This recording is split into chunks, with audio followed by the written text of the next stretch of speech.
स्वप्न है, हो नहीं जाता, पर समझ जब आती है तभी कह सकते हैं कि स्वप्न है।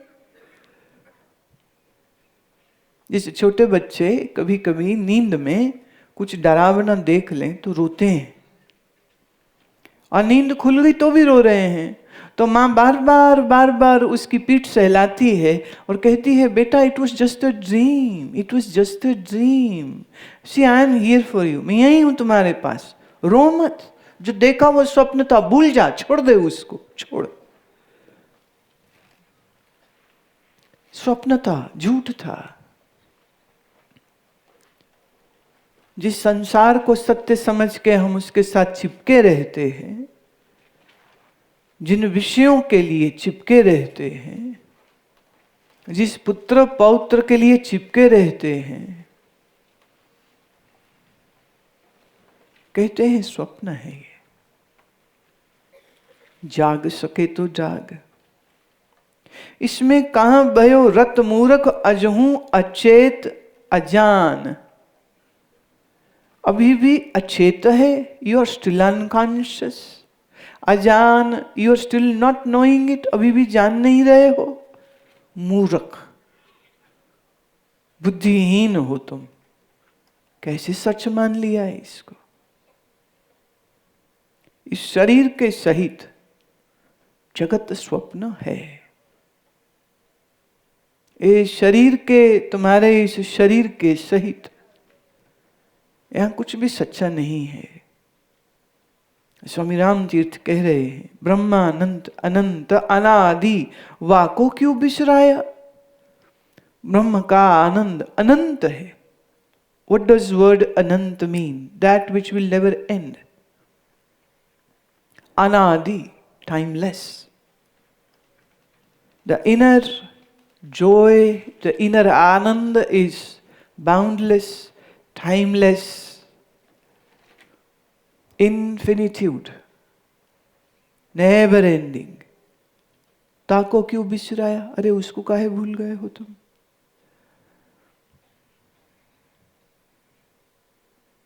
जाग सके तो जाग। मानुष जन्म मेहर अति दुर्लभ, मुश्किल से मिलता है, कृपा है ये, कृपा है ये। बार बार नहीं पावे, उठ स्वरूप चिंतन कर जा रे, बहुर यहां नहीं आवे। सोए मत रहो, जागो और अपने मूल की पहचान करो, अपने आप की पहचान करो, अपने स्वरूप की पहचान करो। और ये देह तुम्हारा स्वरूप नहीं है, ये शरीर तुम्हारा स्वरूप नहीं है, ये इंद्रियां तुम्हारा स्वरूप नहीं है, ये भटकने वाला मन भी तुम्हारा स्वरूप नहीं है। ये बेवकूफ और अज्ञानी, बेसमझ या बड़ी समझदार और ज्ञानी ये बुद्धि भी तुम्हारा स्वरूप नहीं है। This is the external layers, बाहर की ये परतें हैं, ये परत तुम नहीं हो। और जो तुम हो उसे जानो, उसे पहचानो और अपने आप को जानने की दिशा में ध्यान, प्रत्याहार बहुत बहुत मदद करता है। और उसी हेतु ये आवश्यक होता है कि देखिए, सुना आपने कि देह में नहीं हूं, मन में नहीं हूं, पर क्या सच में महसूस भी हुआ? क्या सच में तुम्हारे जानने में आया? Do you really know it? Have you really experienced it? क्या सच में इसकी अनुभूति हुई? और अगर अनुभूति नहीं हुई है तो मतलब फिर तो अभी ये काम करने वाला है, बहुत बड़ा काम करने वाला। वाणी में बहुत सुंदर बात आती है, कहते जो कार छड़ गवावना सो लगा मन माहे, जिथे जाए तुद बैसना तिसकी चिंता न है। जो घर छोड़ देना वो घर मन में बसा के रखा, जहां जाना है उसकी कोई चिंता ही नहीं करता। तो इस शरीर की चिंता इतनी नहीं करनी चाहिए। और ये मन की भी बहुत नहीं करनी। हम ना हमेशा मेरा मन सुखी कैसे हो, मेरा मन एक्साइटेड कैसे हो, मेरा मन हैप्पी कैसे होए, हम इसमें बड़ा वक्त लगाते, बड़ा ही वक्त लगता है। जैसे अच्छा कपड़ा खरीदते हो, क्यों? बोले मन को अच्छा लगता है इसलिए। हीरा क्यों चाहिए, सॉलिटेयर क्यों चाहिए? पहन के अच्छा लगता है। महंगी घड़ी क्यों चाहिए? पहन के अच्छी लगती। किसको? हाथ को, कलाई को, कि तुम्हारे मन को? बड़ा घर चाहिए, क्यों चाहिए? मन को अच्छा लगता है। वैसे आप सोचो, आपका 10 बेडरूम का घर हो तो भी सोओगे एक ही कमरे में, और पूरे कमरे में भी नहीं, एक बिस्तरे में। और डबल बेड अगर है या किंग साइज या क्वीन है तो भी किसी एक पोजीशन में, आइदर लेफ्ट और द राइट और इन द मिडल। जस्ट जितना तुम्हारा शरीर का लंबाई चौड़ाई है ना, बस सोने को तो उतनी ही जगह चाहिए, इससे ज्यादा तो नहीं। पर फिर भी मन को खुशी किस में होती? ना मन को खुश करते रहते और मन ऐसा पागल है, इसको कुछ दे दीजिए थोड़ी देर बाद फिर रोने लग जाता है। जैसे छोटे बच्चे होते हैं, रोते हैं, ये दो, आप उसको एक चीज दे दो, थोड़ी देर में कुछ नहीं दिख जाती, फिर रोता है अब ये दो, फिर वो दे दो, फिर रोता है अब ये दो, फिर वो दो, फिर ये दो। तो मन एक बिगड़े हुए डीठ बच्चे जैसा, कभी ये चाहिए, कभी ये चाहिए, कभी ये चाहिए, कभी ये चाहिए, और हमेशा कुछ चाहिए। दुनिया में तो कुछ चाहिए चाहिए, गुरु के पास भी चाहिए, ये मिले, ये मिले। कल गंगा जी से जब लौट रहे थे तो एक महिला, पुराने हैं प्रेमी, तो वो एकदम से झपट्टे मारे एकदम हमारी ओर, लपक के आई। आज तो मैं चरण छू के रहूंगी, आज तो मना नहीं कर सकते। Before I could say anything, और बिफोर माई मेरे संगी साथ जो थे, अगर वो कुछ कह पाते तो ए झपट्टा मारा, बिल्कुल जमीन में गिर गई, पैर पकड़ लिए। हे भगवान, चोट लग जाती घुटने में, कंधा ही डिसलोकेट हो जाता जैसे गिरे वो। अरे क्या करते हो? तो फिर ऐसे जोर से पकड़ लिया। मैं चलो कोई नहीं, हो ले खुश। अब मेरे को एक बात बताओ, कितनी देर को? अब मैं बैठी जाती, मैं कहती चलो कुर्सी दे दो, मैं यहीं बैठी जाती, तू पकड़े रहे पैर, चलो रोटी भी यहीं खा लेते हैं, तू खुश हो ले। कितनी देर पकड़ी रखती हूँ ना, वो छोड़ती ही। अब उनकी देखा देखी बाकियों के भी फिर लार लपक गई।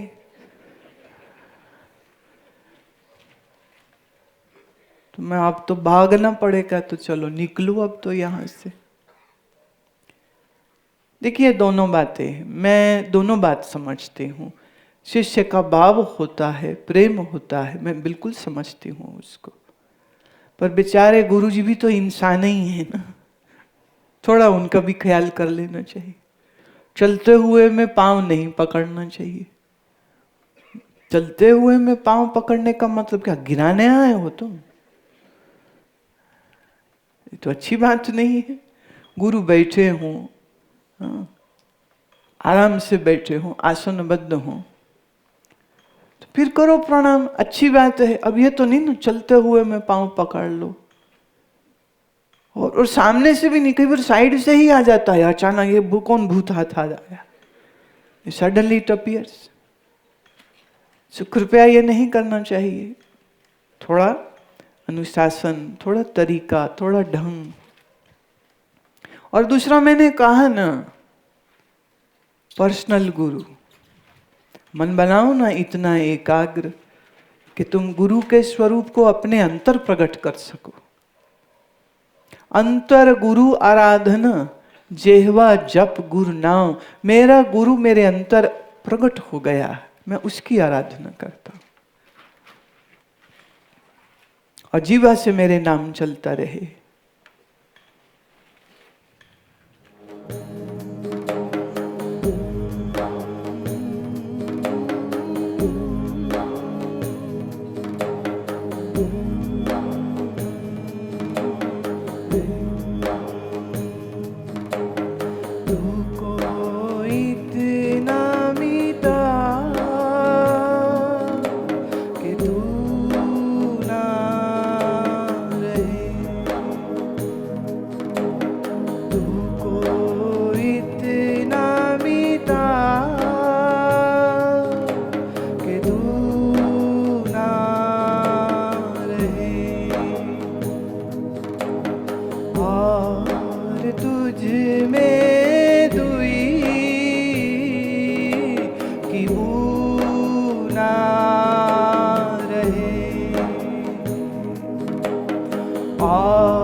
इतना मीठा कि तू ना रहे, तू को इतना मीठा कि तू ना रहे और तुझ में दुई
रहे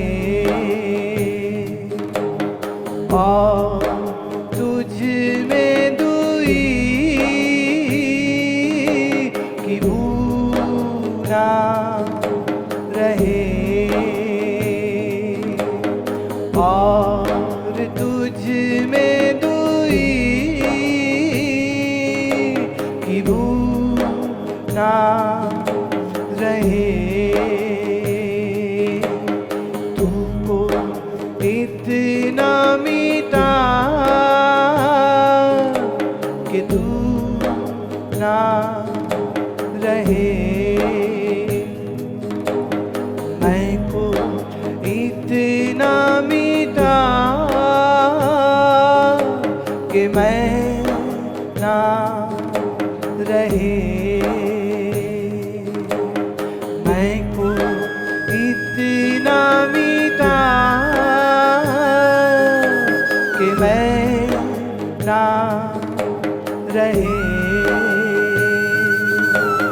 तुमको इतना मीठा कि तू ना रहे कि तू ना रहे कि तू ना रहे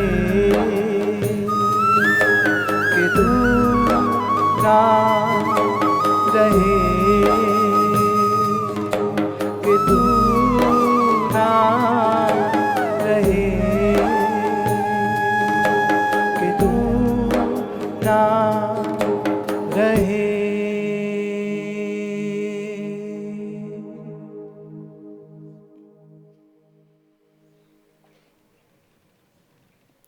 इन अल्फाज के मायने, इन शब्दों के अर्थ ये हैं कि इस तू को गुरु कह रहा है, तेरी ये जो मैं है, इस मैं को इतना मीटा कि मैं न बचे और तुझ में दुई, दूनी मैंने द्वैत, मैं भी हूं परमात्मा भी है, दो हो गए। इतना मीटा इस मैं को कि दुई मिट जाए, दो मिट जाए। दो में भी बदबू है, दो नहीं एक ही बचना चाहिए। जुस्तजू भी हिजाबे हसना है।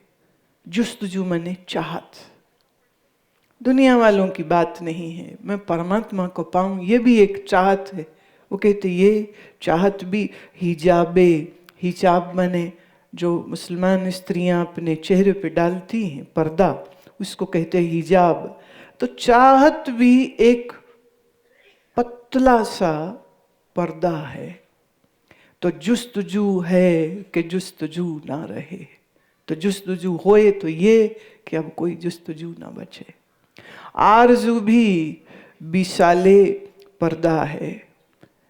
आरजू माने चाहत और विशाल मतलब मिलने की जो तमन्ना होती है। विशाल मतलब मैं मिल जाऊं। I wish to meet you, Lord, I wish to be one with you। बोले ये जो चाहत है बड़ी प्यारी है, बड़ी सुंदर, पर है तो आरजू ही ना। तो आरजू भी बिसाले पर्दा है, ये भी एक दीवार है। आरजू है कि आरजू ना रहे। अब आरजू ये है। अब आरजू और जुस्तजू में क्या फर्क है? उर्दू भी बड़ी एक कमाल की भाषा है। जुस्तजू मैंने the passion which is a bit of aggression also.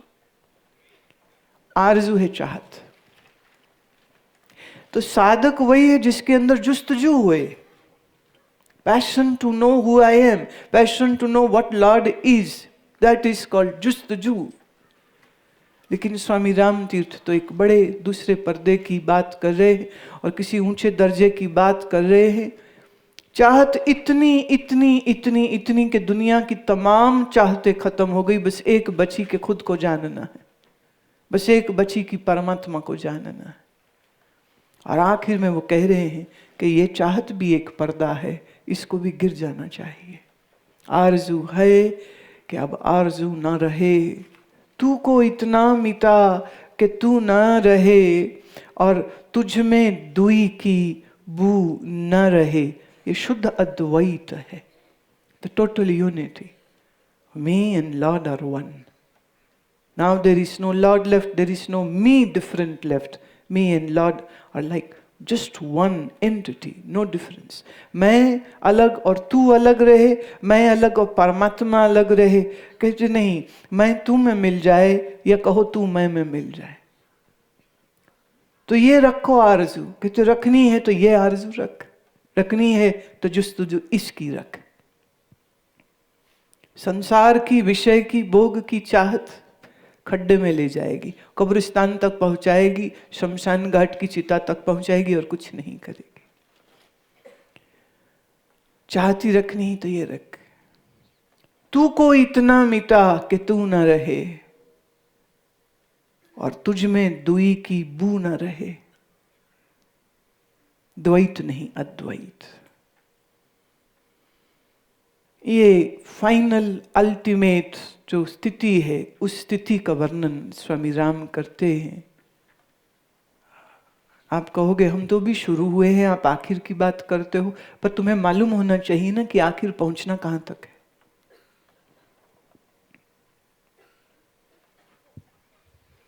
कहां तक पहुंचना है.